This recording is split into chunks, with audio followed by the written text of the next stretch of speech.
बिस्मिल्लाहिर्रहमानिर्रहीम। अस्सलाम वालेकुम। मैं हूं फ़हीम अख्तर, एक और नए वीलॉग के साथ हाजिर खिदमत हूं। नाजरीन, पाकिस्तान के सियासी मंजरनामे से बहुत ज़बरदस्त किस्म की खबरें आ रही हैं। हर लम्हा सूरत हाल तब्दील होती जा रही है।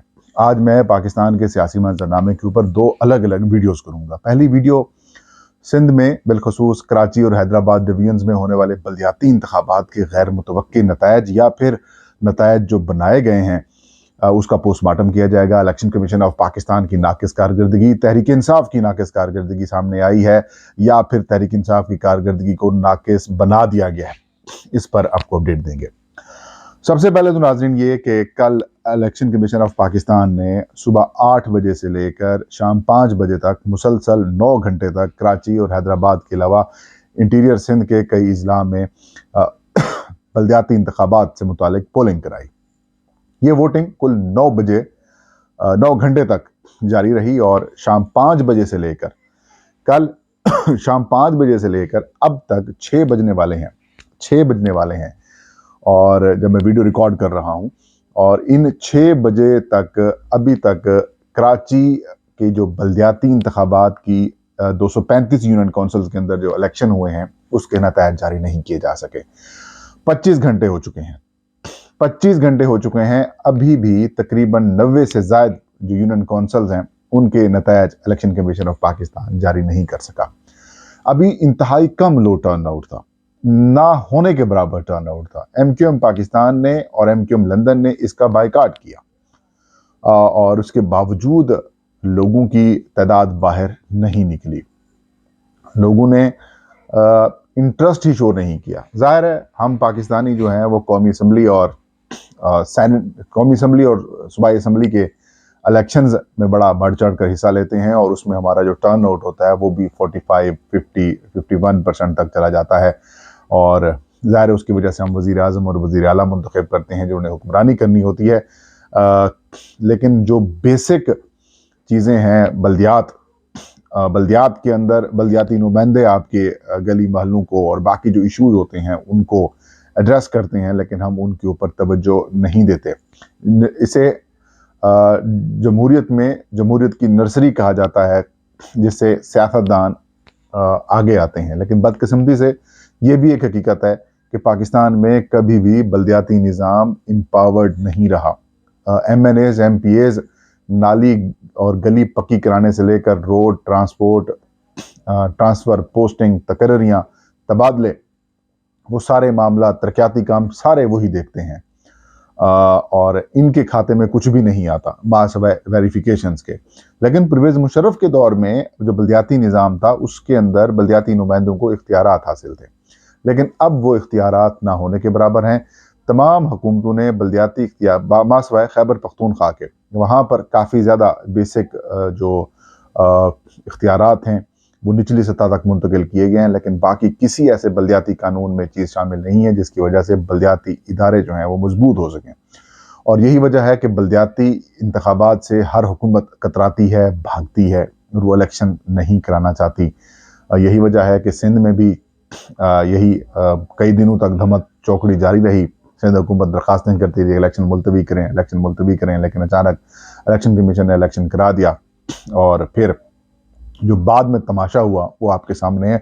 एक एक करके तमाम पॉइंट्स जो मेरे जहन में हैं और जो कुछ मैंने इंफॉर्मेशन इलेक्शन कमीशन से हासिल की है वो मैं आपके सामने रखूंगा।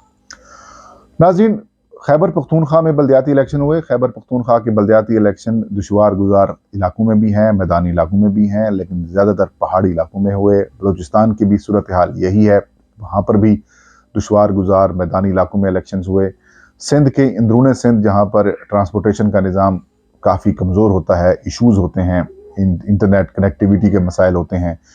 आज़ाद कश्मीर में भी बल्दियाती इलेक्शन हुए, लेकिन जो तमाम तर नतायज थे नाजरीन वो रात 12 बजे या 1 बजे तक क्लियर हो चुके थे। दूर दराज के कुछ इलाकों में अगर नतायज लेट हुए हैं तो वो अगली सुबह तक तमाम तर नतायज मुकम्मल हो चुके थे और नतीजा जो है वो नेशनल मीडिया के ऊपर आ चुका था और रिटर्निंग ऑफिसर्स अपने नतायज जारी कर चुके थे। लेकिन यहाँ पर कुछ सिस्टम अलग हुआ है। हैदराबाद और कराची के जो शहरी हलके हैं जहां पर तहरीक इंसाफ को अक्सरियत मिलने का इम्कान था, या फिर जमात इस्लामी को जहां पर अक्सरियत मिलने का इम्कान था, या वो इलाके जहां पर MQM का होल्ड हुआ करता था, वो जो अब इलाके हैं वो तहरीक इंसाफ और जमात इस्लामी उसको कैप्चर कर रही है, उन इलाकों के जो नतायज हैं वो जानबूझकर स्लो किए गए। कई लेटर्स भी ऐसे सोशल मीडिया और मीडिया के ऊपर गर्दिश कर रहे हैं जिसमें रिटर्निंग ऑफिसर कह रहे हैं कि कल दोबारा हम इसको प्रोसेस को शुरू करेंगे। ज़ाहिर इंसान थक जाते हैं, प्रोसेस लंबा भी हो, लेंथी भी हो, कई फॉर्म्स भी निकालने हों, लेकिन यही फॉर्म्स जिन पोलिंग स्टेशनों के ऊपर या फिर जिन यूनियन काउंसिल्स के अंदर कर लिया गया है, तो वो कौन से इंसान नहीं थे, या फिर वो फरिश्ते थे, या फिर वो मशीनें थीं, उन्होंने कैसे कर लिया। अंदरूने सिंध में भी यही सिस्टम था, और वहाँ पर भी उन्होंने रात 12 और 1 बजे से पहले सारे ठट्ठा हो, बदीन हो या कई और इलाके हों, वहाँ पर उन्होंने नतायज जारी कर दिए। तो ये मामला हैदराबाद और कराची के अंदर आकर क्यों रुक गया? इसके अंदर एक बड़ी कहानी है नाज़रीन। वो ये है कि तहरीक इंसाफ की सीटें कम की जाएं और जमात इस्लामी की जो अक्सरियत हासिल हो रही है उसको रोका जाए, और ये सारा कुछ प्लानिंग के तहत हो रहा है। इलेक्शन कमीशन ऑफ पाकिस्तान खामोशी से तमाशा देख रहा है। इलेक्शन कमीशन ऑफ पाकिस्तान बड़े बुरे तरीके से एक्सपोज हुआ है।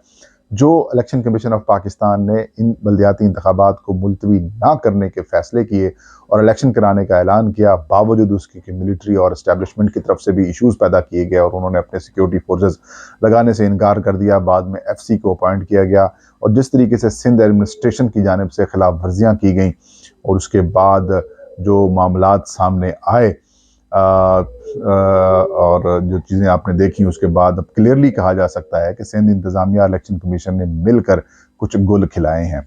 देखें, एक तो नाअहली सामने आई है इलेक्शन कमीशन की कि अंदरूने सिंध के नतायज जल्दी जारी हो रहे हैं, और जो शहरी हल्का है, जो अर्बन एरिया है, उसके जो नतायज हैं वो ताख़ीर से, और अब तो 24 घंटे की ताख़ीर से भी ज़्यादा वक्त गुजर चुका है, नतायज जारी नहीं किए जा सके।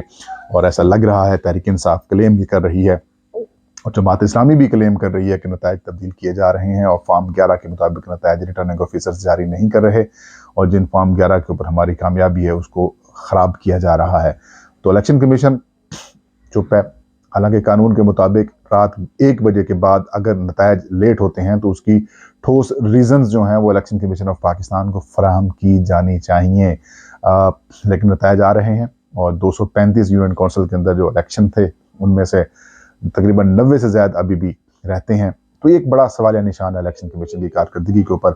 मैं ये समझता हूँ कि इलेक्शन कमीशन इलेक्शन कराने में तो कामयाब हो चुका, लेकिन साफ, शफाफ और मुनसफाना इलेक्शन कराने में वो नाकाम हुआ, क्योंकि सबसे अहम मामला होता है काउंटिंग का, और काउंटिंग के बाद नतायज जारी होने का। अब तो धुंध वाला भी कराची में सीन नहीं है, रिजल्ट ट्रांसमिशन सिस्टम के बैक जाने वाला इल्ज़ाम भी नहीं है, तो अब सीधा सीधा बंदे पकड़ो, गैब करो।